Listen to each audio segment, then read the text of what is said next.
우리는 수많은 소식들 사이에 살아가고 있습니다. 말 그대로 새로운 것들, 뉴스라고 하죠. 새로운 것들을 우리는 접하면서 살아가고 있습니다. 미디어가 발달하지 않았을 때는 사실 그렇게 새로운 소식들이 많지가 않았죠. 그런데 미디어가 발달하면 할수록 요즘에 새로운 소식들이 너무나 많이 쏟아지고 있습니다. 요즘은 방송국뿐만 아니라 이제 유튜브를 통해서 개인이 얼마든지 방송을 할 수 있는 시대 아닙니까? 그래서 얼마나 많은 새로운 소식들이 우리 가운데 전해지고 있는지 모릅니다. 그런데 여러분, 이러한 뉴스들을 접할 때마다 좋은 소식들이 많습니까? 아니면 좋지 않은 소식들이 많습니까? 사실 좋은 소식들을 접하기는 쉽지가 않습니다. 대부분 좋지 않은 소식들이 우리의 주변을 맴도는 경우가 참 많습니다. 과거에는 우리 주변에 있는 일들만 알게 됐죠. 그런데 요즘은 대한민국 곳곳에서 일어나는 일들은 물론이요, 지구촌 곳곳에서 일어나는 일들도 우리는 접하게 될 때가 참 많습니다.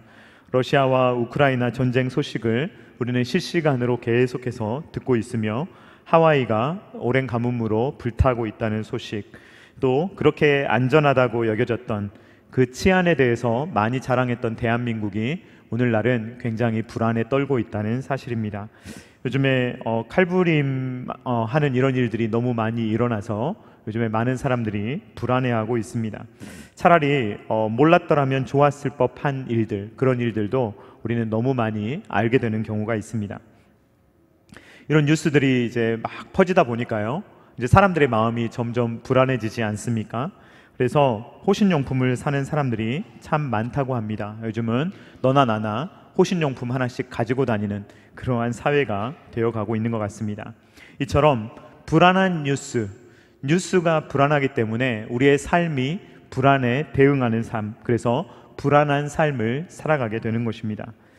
아주 가끔씩 좋은 뉴스가 나올 때도 있습니다. 그런데 좋은 뉴스를 접한다 하더라도 우리는 그것이 오래가지 못한다는 것을 우리는 경험하곤 합니다. 예를 들어서 올해는 경제 상황이 요즘에 좋지 않지만, 예를 들어서 경제 상황이 좋다는 뉴스가 나왔다고 해봅시다. 가봐야 얼마나 가겠습니까? 늘 뉴스를 보면 경제가 안 좋다는 뉴스가 대부분이지, 요즘에 경제가 너무 좋다는 뉴스를 저는 거의 들어본 적이 없습니다. 경제 상황이 좋다가도 예상치 못한 전쟁이 나거나 자연재해가 일어나거나 어떤 사건 사고가 일어난다라고 한다면 경제 상황은 재빠르게 곤두박질하는 것을 우리는 보곤 합니다. 이렇게 우리가 살아가는 세상은 어떤 세상입니까? 유한하고 그리고 불안하고 이런 세상을 우리가 살아가고 있습니다. 그럼에도 불구하고 우리 그리스도인들은 좋은 소식을 듣고 사는 줄로 믿습니다. 우리 그리스도인들은 참된 샬롬을 가질 수 있는 줄로 믿습니다. 왜냐하면 우리는 천국 비전을 품고 있기 때문입니다. 이전에 다니엘서를 통해서 살펴보았지만 우리가 살아가는 세상은 사실 짐승이 통치하는 것처럼 보이거든요. 짐승이 다스리는 세상처럼 보이고 힘이 모든 것들을 통치하는 것처럼 보입니다.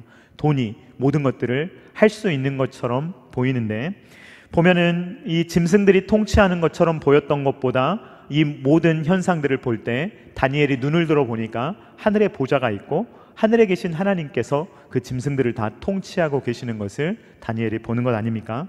마찬가지로 오늘날 이 세상을 통치하고 있는 수많은 세상의 세력이 있는 것 같지만 사실 하늘 보좌에 계신 하나님께서 모든 것들을 통치하고 계신다라는 것을 우리에게 알려주십니다. 우리는 이렇게 성경을 통해서 이 세상을 해석할 때 그냥 눈에 보이는 것만으로 해석하는 것이 아니라 믿음의 해석을 할 수 있도록 됩니다. 그래서 우리가 이제 성경을 통해서 이 세상의 흐름을 보면 이 성경은 미래에 대해서 예언하고 성취되었던 내용들, 앞으로 성취될 내용들이 기록되어 있습니다. 대표적으로 구약 성경은 오실 예수님에 대해서, 신약 성경은 오신 예수님에 대해서 이야기를 하고 있다라고 우리가 요약할 수가 있습니다. 구약 성경은 뭐라고 말하는 겁니까? 사람들 중에는 소망이 없고 예수님이 오신다, 장차 오실 것이다 라는 이야기, 그것이 바로 구약 성경입니다. 그래서 구약은 무엇으로 끝났습니까? 기다림으로 끝났습니다. 기다린다, 우리는 언약의 사자를 기다린다, 그런 내용으로 말라기가 마무리가 되었습니다. 신약 성경은 무엇입니까? 그분이 드디어 오셨다, 그분이 오셔서 이런 일들을 하셨다라는 것이 바로 신약 성경의 내용입니다. 그러면 그분이 오셨고 그분이 무엇을 하셨나? 있다라는 것을 이 이제 신약 성경이 말해주고 있는데, 특별히 신약 성경 중에서 예수님에 대해서 집중적으로 이야기하고 있는 것은 바로 사복음서입니다. 이 복음서라는 것이 4개로 이루어져 있는데, 우리가 잘 알다시피 마태, 마가, 누가, 요한, 이렇게 4개의 복음서가 있기 때문에 우리는 이것들을 사복음서라고 그렇게 부르곤 합니다. 자, 이제 예수님을 믿기 시작한 분들에게 성경을 읽으라고 권면을 하곤 하죠. 그런데 창세기부터 읽으면 참 좋습니다. 성경을 여러 방식으로 읽으면 좋은데요, 이제 예수님을 갓 믿기 시작한 분들은 창세기부터 읽으면 가장 좋겠죠. 그런데 구약 성경을 읽기가 너무 힘들기 때문에, 전체를 다 읽어내기 힘들기 때문에 우리가 신약 성경을 먼저 읽도록 권면하는 경우도 참 많이 있습니다. 이럴 때 제일 먼저 만나게 되는 부분이 이 사복음서입니다. 마태, 마가, 누가, 요한, 이렇게 복음서를 읽게 되는데, 자, 마태, 마가, 누가, 요한도 읽기가 쉽습니까? 어렵습니까? 쉽진 않아요. 왜냐하면 연속해서 마태, 마가, 누가, 요한을 읽으면요, 내용이 막 중복되는 것 같고 지루하게 느껴지고, 그래서 사실은 좀 읽어가기가 쉽지는 않습니다. 자, 그런데 왜 하나님께서는 이렇게 번거롭게 4개를 주셨을까요? 그냥 딱 하나만 주시지, 매우 간단하게 그냥 딱 하나만 요약해서 주시지, 왜 4개나 다른 관점을 가지고 이렇게 우리에게 이 이야기를 전하고 있는 것일까요? 사복음서를요 좀 분류해 보면 마태, 마가, 누가를 공관복음이라고 합니다. 공관이라는 것은 이제 같은 시점을 말하는 거거든요. 그러니까 마태, 마가, 누가는요 비슷하게 썼어요. 그런데 대상이 달라요. 이 말씀을 전하고자 하는 대상이 다르고 쓰이는 방식이 좀 다른데, 이 마태, 마가, 누가를 통해서 공관복음, 이 3가지를 쓰게 하시고 나중에 요한을 통하여서 주석식으로 이 복음서를 쓰게 했습니다. 그러니까 총 4개의 시선이 존재하는 거예요. 물론 이 3개는 비슷한 시선이라고 볼 수 있죠. 공관복음이니까. 그런데 총 4개가 복음에 대해서, 예수님에 대해서 좀 깊이 있게 이야기를 하고 있는 것입니다.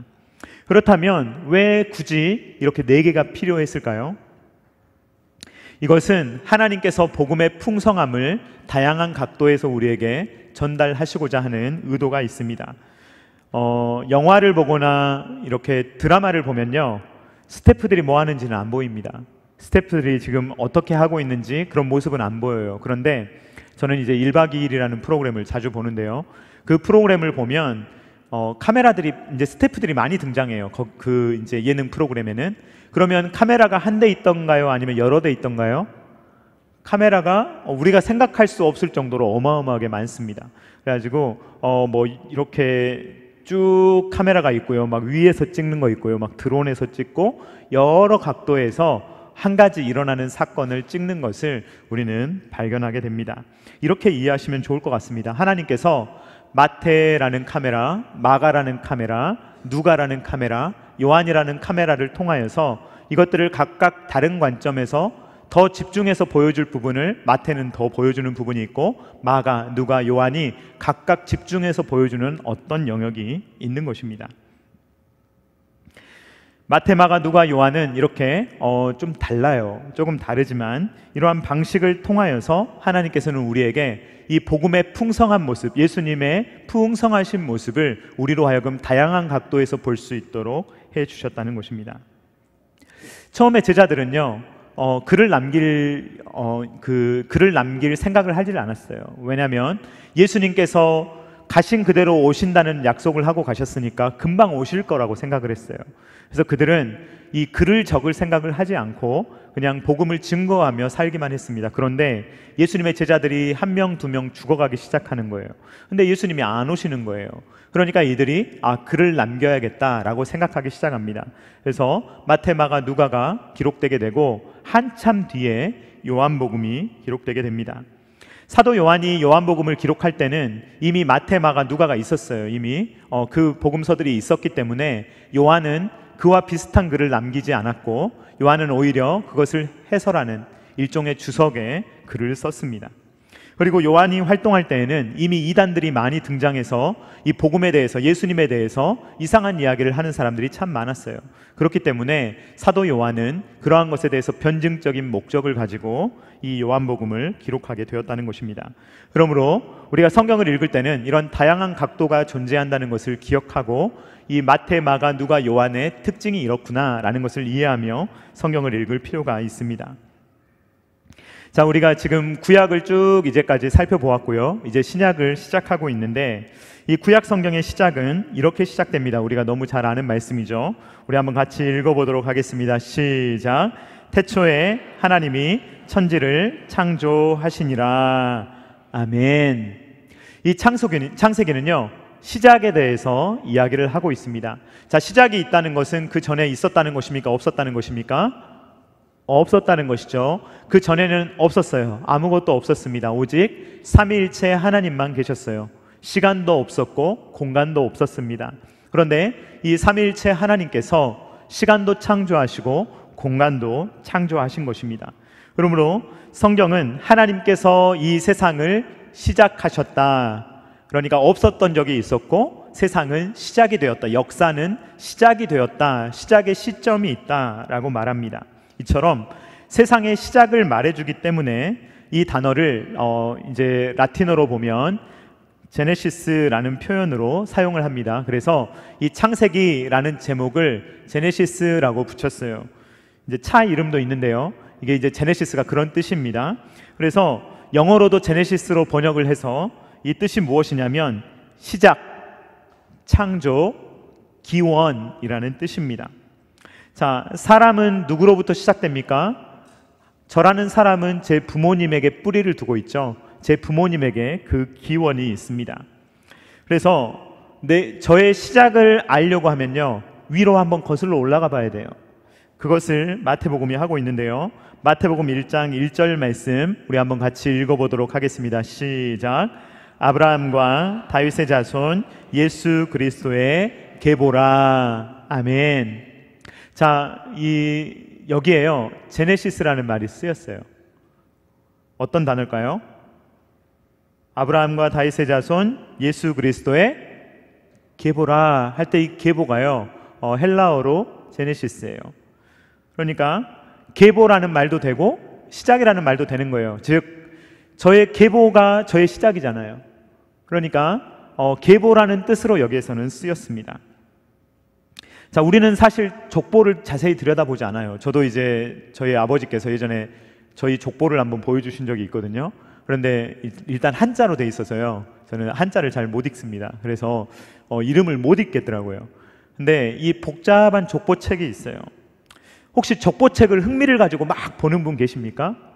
혹시 성경을 읽으실 때 족보가 나오면 눈이 반짝거리면서 막 너무 재밌어가지고 막 족보를 천천히 막 아껴가면서 읽는 분 계십니까?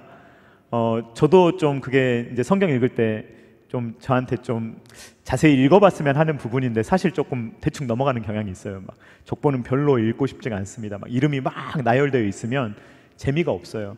그래서 오늘 제가 일부러 본문을 좀 길게 잡고 한번 족보니까 한번 읽어봤거든요. 근데 막 이름들이 나오는데 도대체 이름들이 누구인지 우리가 명확하게 알기는 참 어렵습니다. 그런데 사실 족보는 중요한 책이에요. 왜 그렇죠? 나의 기원, 나의 뿌리를 알려주는 그것이 바로 족보이기 때문입니다. 예수님의 뿌리가 지금 나오고 있는 거예요. 예수님의 뿌리가 아브라함과 다윗이다라고 말하고 있어요. 예수님은 아브라함과 다윗의 후손으로 오셨다라고 이야기를 하고 있습니다. 저는 2023년 언약의 주님을 바라보는 교회라는 표어를 가지고 언약을 설명하고 있어요. 제가 창세기를 자세히 설명하고 있지만 이 창세기를 설명하는 이유는 이 언약의 족보를 여러분들에게 잘 전달하려고 하는 거예요. 우리의 뿌리가 어디에 있는가, 우리가 어디에서 나왔고 무엇으로 살고 있는가라는 것을 설명드리려고 하다 보니 창세기를 자세히 말씀드리고 있는 것입니다. 자, 우리가 이미 창세기를 통해서 살펴보았는데 하나님께서는 누구와 언약을 맺으셨습니까? 대표적으로 오늘 나왔던 인물로 따지면 아브라함과 언약을 맺으셨습니다. 그리고 다윗과도 언약을 맺으셨는데 여러분이 아브라함과 맺으신 하나님의 언약 중에 가장 특징적인 언약을 이름으로 말한다면 무엇이라고 할 수 있을까요? 창세기 15장에 등장하는 횃불 언약이라고 할 수 있을 겁니다. 짐승들을 쪼개어 놓고 그 사이를 횃불로 지나가시는데 아브라함은 지나갑니까? 지나가지 않습니까? 아브라함은 지나가지 않죠. 누구만 지나가셨어요? 하나님만 지나가셨죠. 횃불로. 너무 어두울 때이기 때문에 횃불이 너무 밝게 보여요. 상대적으로 낮이 아니에요. 캄캄한 밤이에요. 그 밤에 하나님께서는 그 쪼개놓은 고기 사이를 홀로 지나가십니다. 그러면서 아브라함에게 이 언약의 일방성, 하나님께서 홀로 책임지시겠다, 하나님께서 홀로 모든 언약의 저주를 지시겠다라는 것을 이 횃불 언약을 통해서 보여주시는 것입니다. 그러니까요, 이 예수님은 이 아브라함의 횃불 언약의 후손으로 오시는 거예요. 언약의 후손이기도 하시고 나중에 실체이기도 하시지만, 일단 예수님께서는 이 십자가의 대속의 죽음을 아브라함에게 미리 보여주신 거예요. 횃불 언약을 통하여서 예수님 홀로 모든 언약의 저주를 받을 것임을 미리 알려주셨던 것입니다. 그리고 이제 제가 창세기가 끝나고 나면 나중에 이제 모세도 다루고 다윗도 다룰 거지만, 구약의 언약에 있어서 또 매우 중요한 인물이라고 한다면 다윗입니다. 그러니까 마태가 대상으로 하고 있는 사람들은 주로 유대인들이거든요. 그러니까 유대인들을 대상으로 글을 쓸 때 유대인들에게 가장 중요한 사람을 꼽으라고 한다면 아브라함과 다윗 아닙니까? 그러니까 아브라함과 다윗의 후손으로 오시는 예수 그리스도의 계보를 이야기하며 마태복음을 시작하고 있는 것입니다. 이 다윗은 굉장히 중요한 인물이에요. 다윗은 하나님을 위해서 성전을 건축하려고 했습니다. 그런데 하나님께서는 뭐라고 하십니까? 내가 언제 집 지어달라고 한 적이 있더냐? 내가 집이 필요한 존재냐? 하늘이 나의 보좌고 이 땅은 나의 발등상이다 라고 말씀하시면서 하나님은 집이 필요한 존재가 아님을, 공간이 필요하신 분이 아님을 말씀하십니다. 그러면서 하나님은 뭐라고 하십니까? 네가 나를 위해서 집을 지어주는 것이 아니라 내가 너를 위해서 너의 집을 영원토록 지어줄 것이다 라고 말씀하십니다. 사무엘하 7장 11절 하반절부터 12절 말씀 우리 한번 같이 읽어보도록 하겠습니다. 시작. 여호와가 또 내게 이르노니 여호와가 너를 위하여 집을 짓고 내 수완이 차서 내 조상들과 함께 누울 때에 내가 내 몸에서 날 내 씨를 내 뒤에 세워 그의 나라를 경고하게 하리라. 아멘. 여호와가 너를 위하여 집을 짓고, 이 말씀이 저와 여러분들에게 이루어지기를 주님의 이름으로 축원드립니다. 네, 이번에도 저희가 리모델링 하는 것 같지만 하나님께서 이끌어 가실 줄로 믿습니다. 하나님께서 집을 지어주셔야 돼요. 이것은 그냥 단순히 공간을 만드는 것이 아니라 우리 공동체, 그러니까 우리를 큰 가족으로, 집으로 볼 수 있죠. 첨단 게라시 교회라는 집을 지어주시는 분은 바로 하나님이시라는 사실입니다. 이처럼 예수님께서는 아브라함과 다윗의 후손으로 오셨고, 더 올라가면 아브라함보다 한 칸 더 올라가면 이게 바로 창세기 3장 15절의 여인의 후손에 대한 이야기임을 우리는 알게 됩니다. 자, 이 마태복음이라는 카메라는 유대인들을 위한 거라고 말씀드렸어요. 유대인들의 시각을 이해시키기 위해서 이 마태라는 사람이 본인도 유대인으로서 이것을 잘 찍어서 보여준 것입니다. 이 유대인들은요, 메시아를 정말로 기다렸어요. 왜냐하면 유대인들은 정말로 많은 외세 침입을 받고 나라를 계속 빼앗긴 채 살아왔잖아요. 그러니까 나라가 망한 이후에 주인만 바뀌지 계속 자기를 다스리는 사람이 계속 바뀌지 나라를 계속 빼앗긴 상태로 살아가는 거예요. 그러니까 유대인들은요, 계속해서 무엇을 기다리냐면 메시아를 기다리는 거예요. 자기들을 자유롭게 해줄 메시아, 이 로마의 압제에서 우리를 구원해줄 메시아를 간절히 기다리고 있는 것입니다. 그러니까 이 유대인들이 원했던 왕은 어떤 왕이냐면 아주 강력한 힘을 가진 왕이에요. 정치력, 군사력, 경제력 이런 것들을 가지고 와서 막 로마 군인들을 다 죽여버리고, 그리고 로마 군인들을 다 몰아낸 다음에 유대인들을 막 한 자리씩 해주면서 그들을 완전히 위대한 민족으로 만들어줄 왕을 그들은 간절히 바랬다는 것입니다. 그런데 마태는 너희들의 기대와 다르다, 그것은 그렇지가 않다라고 말하며 예수님이 어떤 분이신가 라고 말하며 예수님은 너희를 죄에서 구원해 주실 분으로 오시는 분이야 라는 것을 말을 하고 있는 것입니다. 우리가 동영상을 통해서 보았듯이 마태는 아브라함보다 다윗을 더 강조하고 있습니다. 마태복음 1장 1절을 다시 한번 읽어보겠습니다. 한번 이렇게 읽어볼까요? 자, 읽어보겠습니다. 시작. 예수 그리스도의 족보 책입니다. 다윗의 자손, 아브라함의 자손. 영 이상하죠? 그냥 그 쓰여진 그대로 제가 그냥 번역을 한 거예요. 그러니까 예수 그리스도의 족보 책이에요, 이거는. 근데 다윗의 자손이에요. 아브라함의 자손이에요. 그러니까 시간 순서상으로 말한다면 아브라함이 먼저 나와야겠죠. 근데 글쓴이가 이 마태가 강조하고 싶었던 것은 예수님이 다윗의 후손으로 오시는 분이야. 즉 예수님은 왕이셔 라는 것을 강조하고 싶은 것입니다. 저는 오늘 일부러 긴 족보를 한번 같이 읽어보았는데요. 우리가 잘 아는 인물도 있고 낯선 인물들도 있어요. 이 족보를 보면요. 그런데 제가 여러 차례 설명드렸지만, 설교했지만 이 족보는 그리 자랑스러운 족보는 아닙니다. 쭉 살펴본 내용 중에, 우리가 살펴봤던 내용들 중에 누가 있냐면요, 유다와 다말이라는 사람이 등장하죠. 자, 유다와 다말이라는 사람은 시아버지와 며느리의 관계입니다. 이 사이에서 태어난 베레스라는 사람이 등장합니다. 또 얼마 전에 새벽기도 때 살펴보았던 여고냐라는 왕도 있는데요. 여고냐는 누구입니까? 마태복음 1장 11절 말씀입니다. 바벨론으로 사로잡혀 갈 때 요시야는 여고냐와 그의 형제들을 낳으니라 라고 말하고 있습니다. 이 여고냐라는 사람은요, 여호야긴이라는 왕입니다. 여호야긴 왕인데요, 이 왕은 어떤 왕이냐? 18세의 왕이 됐는데 3개월 만에 폐위당해요. 이 3개월 통치했는데요, 성경이 뭐라고 평가하냐면 매우 악한 왕이었다라고 평가를 합니다. 이 사람은요 18세의 왕이 돼서 3개월 통치하고 바벨론에 사로잡혀가요. 그래서 평생을 어디에서 삽니까? 바벨론에서 살다가 죽는 사람입니다.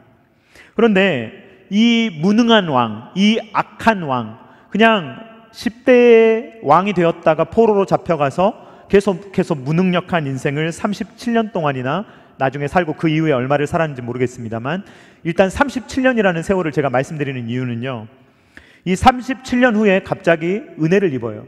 갑자기 그 바벨론 왕에게 은혜를 입습니다. 열왕기하 25장 27절 말씀 우리 한번 같이 읽어보도록 하겠습니다. 시작. 유다의 왕 여호야긴이 사로잡혀 간지 37년 곧 바벨론의 왕 에윌 무로닥이 즉위한 원년 12월 그달 27일에 유다의 왕 여호야긴을 옥에서 내놓아 그 머리를 들게 하고. 저는 참 이런 모습을 보면요, 하나님의 은혜라는 게 다가옵니다. 여호야긴이 뭘 그렇게 잘했겠습니까? 포로로 감옥에 있는 동안 이 바벨론 왕에게 잘 보일 일이 뭐가 있겠어요? 아무것도 없죠. 그런데 갑자기 37년이 지났어요. 그러니까 18세에 포로로 잡혀왔던 왕이 55세가 되었어요. 아주 늙은 왕이 되었습니다. 늙은 사람이 되었죠, 이제 포로니까. 그런데 갑자기 바벨론 왕이 옥에서 꺼내줘요. 그리고 막 잘해줘요. 하나님의 은혜라고 밖에는 설명할 수가 없습니다. 그러니까 이 여호야긴이라는 사람이 우리에게 상징적으로 보여주는 것은 무엇입니까? 하나님의 은혜입니다. 이 여고냐와 같은 사람도 하나님의 은혜를 입는 모습을 기록해 놓으셨어요. 그러므로 이 여고냐와 같이 이스라엘 백성들도 갑자기 하나님의 은혜에 의해서 회복되는 날이 있을 것이다 라는 것을 보여주시는 것이죠. 그러니까 이 족보는, 마태복음의 족보는요, 이 유다와 다말의 이야기도 적고 있고 여고냐에 대한 이야기도 적고 있습니다. 그러니까 굉장히 이상한 족보고, 도대체 이런 족보를 통해서는 좋은 사람이 나올 수 없을 것 같은 족보예요. 조금 이렇게 그냥 편하게 말씀드리면 콩가루 집안이에요. 사실 굉장히 좋은 집안이 아니에요. 명문가가 아니에요. 그런데 이런 족보에서 예수님이 이런 족보를 뚫고 오신다는 것을 보여주고 있습니다. 마태복음 1장 16절 말씀 우리 한번 같이 읽어보도록 하겠습니다. 시작. 야곱은 마리아의 남편 요셉을 낳았으니 마리아에게서 그리스도라 칭하는 예수가 나시니라. 아멘. 여고냐가 갑자기 존귀함을 받는 것처럼 아무런 소망이 없는 아주 이상한, 잘 가려진, 알려지지 않은 어떤 족보에서 갑자기 예수님이 나시는 거예요. 그러면서 이 땅을 회복하실 그 예수님의 역사가 기록되어 있습니다. 그런데 성경은 뭐라고 말하느냐? 그리스도라 칭하는 예수가 나시니라. 한마디로 예수 그리스도가 나시니라 라고 말하고 있어요. 우리는 오늘날 예수 그리스도라는 말을 참 이렇게 쉽게 사용합니다. 예수 그리스도, 예수는 그리스도, 이런 말을 많이 하는데 사실 이 말은요, 그때 사람들 절대 입에 담지 않았을 말이에요. 예수 메시아라는 말이거든요. 예수 그리스도라는 말은 예수 메시아라는 말이에요. 예수 구원자라는 말이에요. 그러니까 당시의 사람들은요, 이런 호칭을 사용하지 않았을 것입니다. 그래서 당시의 사도들이 했던 일이 뭐냐면요, 예수님이 바로 그 그리스도야, 예수님이 바로 그 메시아야 라고 전하는 것이 당시 사도들이 했던 중요한 일입니다. 사도행전 9장 22절 말씀 같이 읽어보도록 하겠습니다. 시작. 사울은 힘을 더 얻어 예수를 그리스도라 증언하여 다메섹에 사는 유대인들을 당혹하게 하니라. 아멘. 지금 마태가 하는 일이 여러분 보이십니까?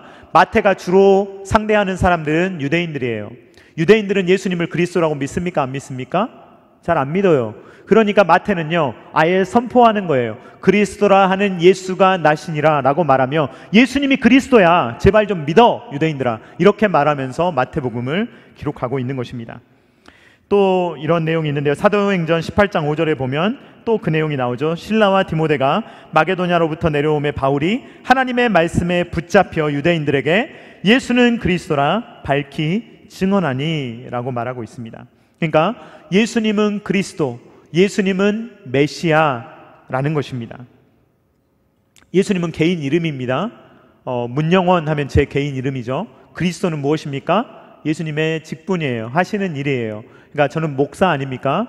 이제 어떤 분들은 제 이름을 전혀 기억해 주시지 않고 이제 그냥 성은 목이고 이름은 사님 뭐 이렇게 생각하시는 분도 있는데, 예, 저도 이름이 있습니다. 그러니까 문영원 목사예요. 그러니까 예수 그리스도는 예수가 이름이고 그리스도가 바로 예수님이 하시는 일이에요. 그러니까 예수는 그리스도다라고 하는 거예요. 그러니까 히브리어로는 메시아, 그리고 헬라어로는 그리스도. 이 말의 의미는 기름 부음을 받은 자죠. 그런데 이 말은 독특한 언어가 된 거예요. 그러니까 그냥 뜻 자체로 어원을 풀면 기름 부음 받은 자지만 그 의미는 뭐냐면 구원자예요. 한마디로 구원자를 계속 메시아라고 불렀던 거고 그리스도라고 부르는 것입니다. 그래서 천사는요, 예수님의 이름이 어떤 뜻을 가지고 있느냐라는 것을 알려주며 이렇게 이야기합니다. 마태복음 1장 21절 말씀 우리 한번 같이 읽어보도록 하겠습니다. 시작.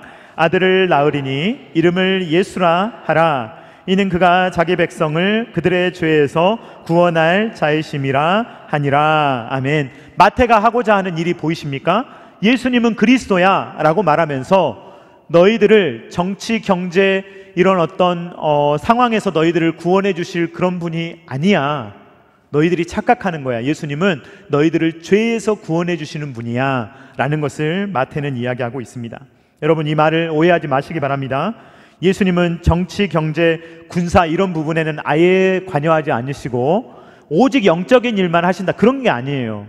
예수님은요, 정치, 경제, 군사 이 모든 일을 다스리시죠. 그런데 이것만을 위해서 오신 것이 아니라는 거예요. 무슨 말이냐면 유대인들이 기대했던 그런 왕이 아니시라는 거예요. 유대인들이 기대했던 왕은 다시 한번 말씀드리면 로마를 무찌르고, 그렇죠, 유대인들을 다 부자 되게 해주고 유대인들에게 막 자리 한 자리씩 다 주는, 그러니까 제자들도 그런 걸 원했잖아요. 그래서 자기도 한 자리 차지할 수 있을 줄 알고, 혹은 누가 더 크냐 그거 갖고 싸웠잖아요. 그러니까 자기들이 뭔가 생각하는 어떤 세상 권력을 쥘 줄로 생각했던 거죠. 그런데 마태가 말하는 것은 너희들이 생각하는 그런 예수님이 아니야. 예수님은 너희들을 죄에서 구원하시는 분이야 라는 것을 말하고 있는 것입니다.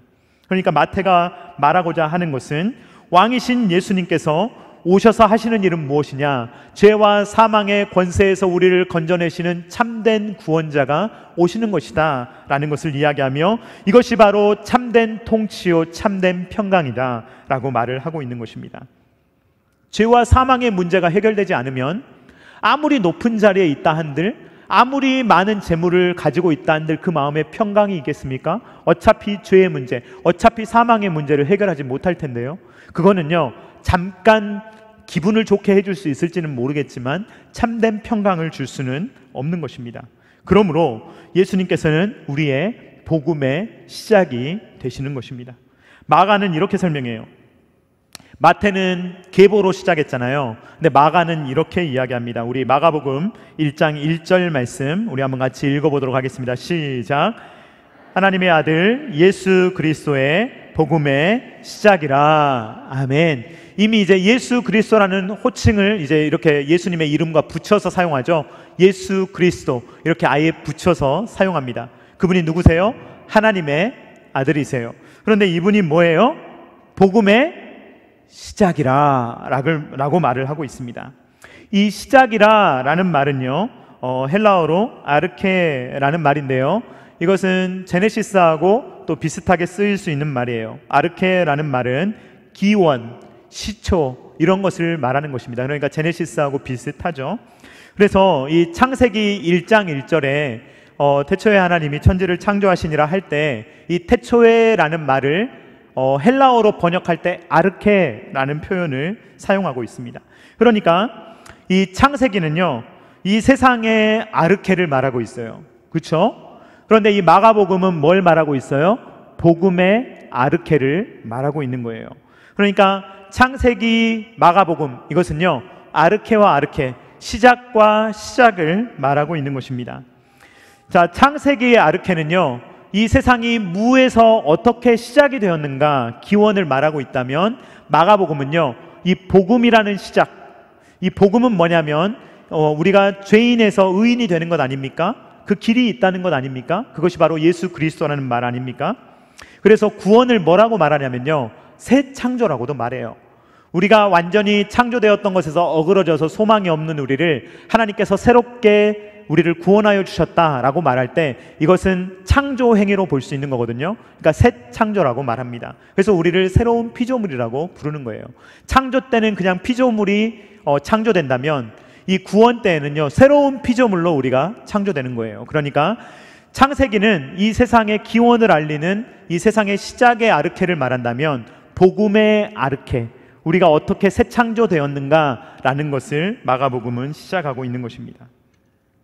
그러니까 예수님이 오신 것이 우리에게 복음의 시작이다라고 말하며, 이 예수님께서 복음이 되셔서 예수님의 성육신, 예수님께서 십자가에 죽으시고 부활하시고 승천하시는 것으로 말미암아 우리가 어떻게 새 창조물이 될 수 있었는가라는 것을 우리에게 알려주는 것입니다.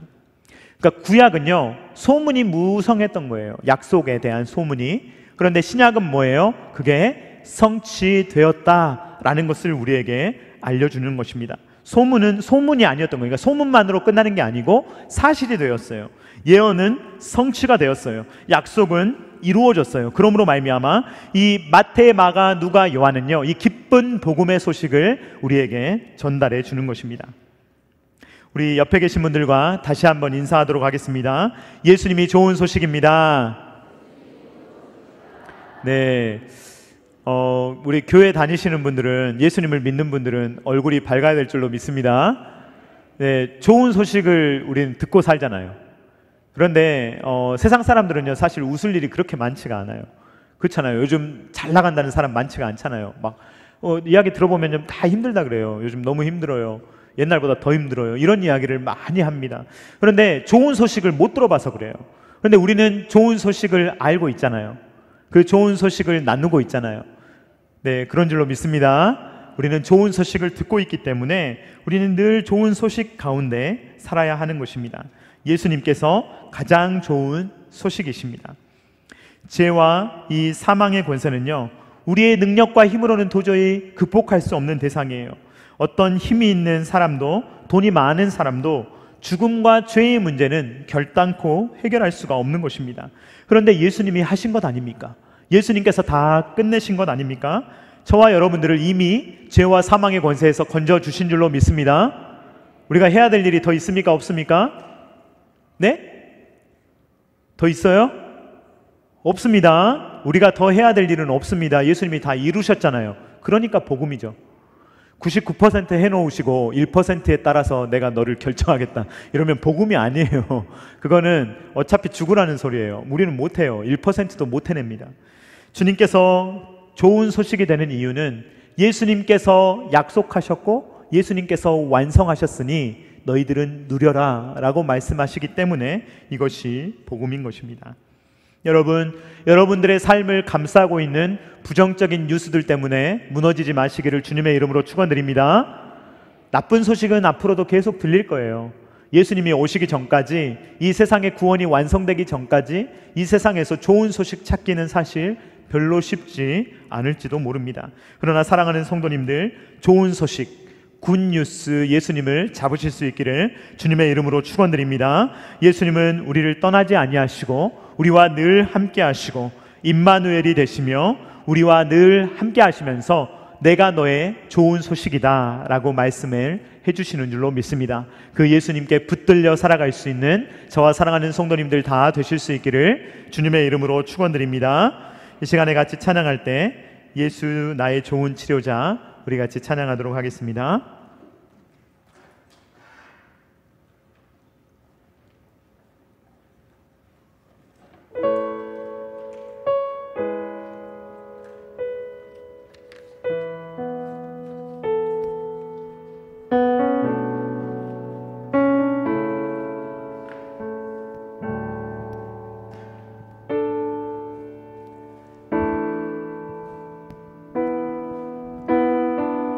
예수 나의 좋은 치료자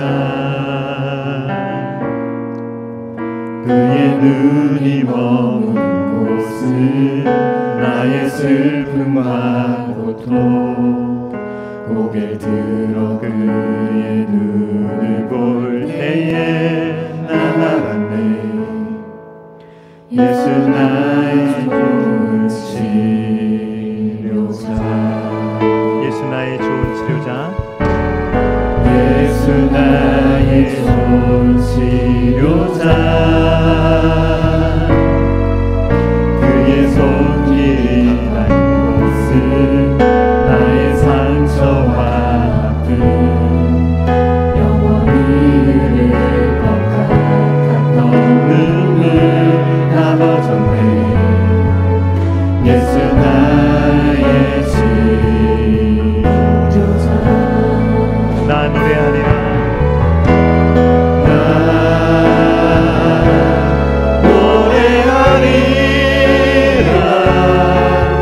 선한 나를 돌아보시 구세주를 찬양해 하늘 닿는 곳까지 내 손 들리라 예수 나의 치료자 나 노래하리라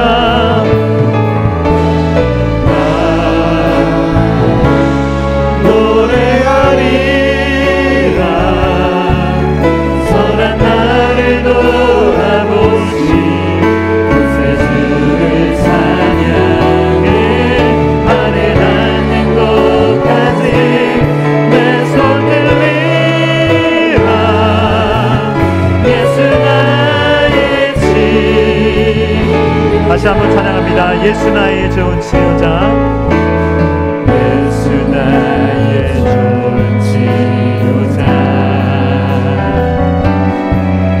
그의 눈이 머문 곳은 나의 슬픔과 고통 고개 들어 그의 눈을 볼 때에 난 알았네 예수 나의 치료자 예수 나의 좋은 치료자 예수 나의 좋은 치료자 그의 손길이 한 곳은 나의 상처와 아픔 영원히 흐를 것 같았던 눈물 다 벗었네 예수 나의 치료자 난 노래하리라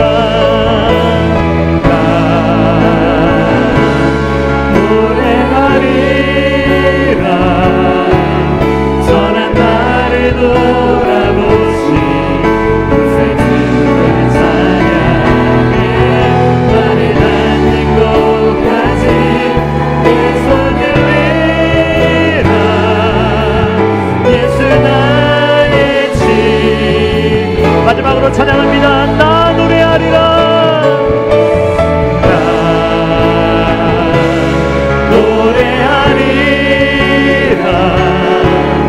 선한 나를 돌아보시 구세주를 찬양해 하늘 닿는 곳까지 내 손 들리라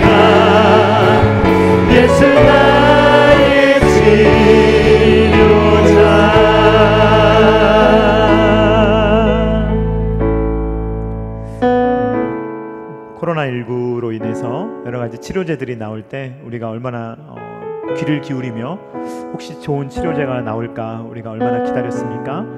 죄와 사망의 권세에서 우리를 건져낼 수 있는 것은 하나도 없습니다. 그러나 예수님께서 좋은 소식이 되어 주셔서 우리의 치료제가 되시고 우리의 백신이 되시고 죄와 사망의 권세를 물리치시고 십자가에서 다 못 박아 버리시고 모든 승리를 거두셨습니다.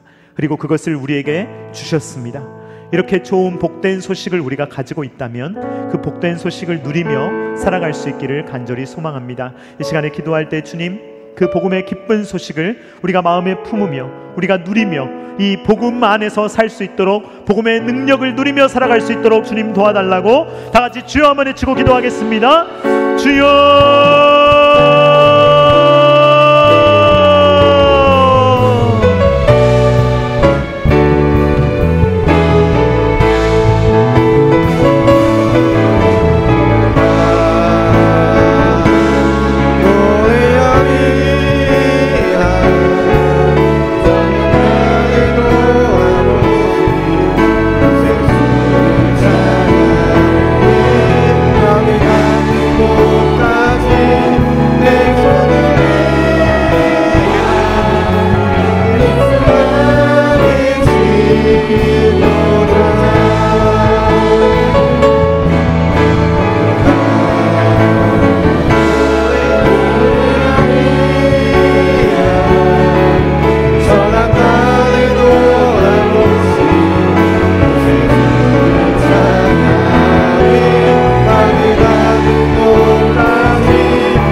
주님께서 우리를 그토록 사랑하시고 삼위일체 하나님께서 우리의 구원을 이루시기 위해서 창세전에 모든 것을 계획하시고 이 땅에 실제로 인간의 몸을 입고 오시고 주님께서 십자가에서 죽으시고 영광스럽게 부활하시고 승천하시며 그 구원을 우리에게 이루어 주시니 주님 정말로 감사합니다.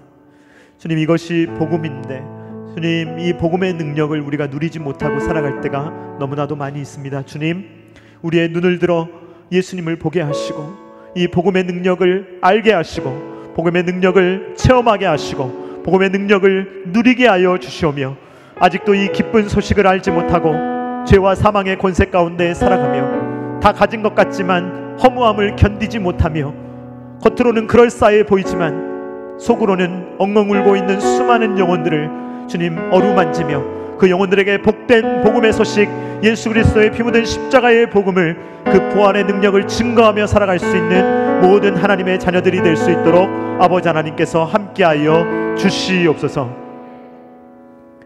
이제는 우리 구주 예수 그리스도의 십자가의 무한하신 은혜와 독생자 아들을 아낌없이 내어주신 성부 하나님의 사랑하심과 성령 하나님의 감동, 감화, 역사, 교통하심이 우리의 복음의 시작이 되시며 우리의 복음을 계속해서 이끌어 가시며 복음의 완성이 되시는 주님만을 바라보며 그 복된 소식 가운데 살아감으로 말미암아 이 세상에서 아무리 악한 소식, 아무리 좋지 않은 소식들이 판친다 하더라도 이 복음의 복된 소식만을 붙들며 일평생을 소망 가운데 살아가기를 원하는 사랑하는 모든 주의 자녀들의 머리 위에와 각 가정과 주님께서 피로 값주고 사신 첨단 결야식교회 위에와 조국과 세계 열방 가운데 영원토록 함께 있기를 간절히 축원하옵나이다.